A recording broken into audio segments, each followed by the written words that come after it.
Subscribe to our YouTube channel and press the bell icon for the latest updates. How to report issues to WhatsApp on an Android device? Go to your phone menu. Find WhatsApp. Tap on the WhatsApp icon. Make sure that you are on the Chat tab. Tap on More Options, which is a three-dot icon located at the top right corner of the page. Tap on Settings. Tap on Help.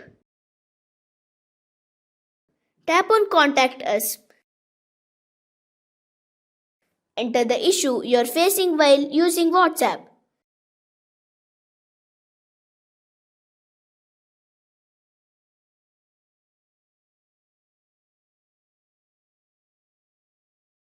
You can also add relevant screenshots related to the issue you are facing on WhatsApp.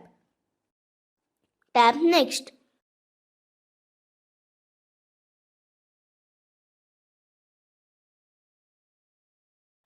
Tap This does not answer my question.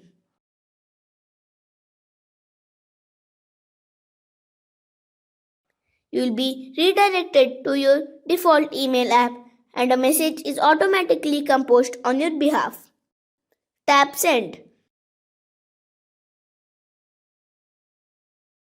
This is how you can report issues to WhatsApp on an Android device.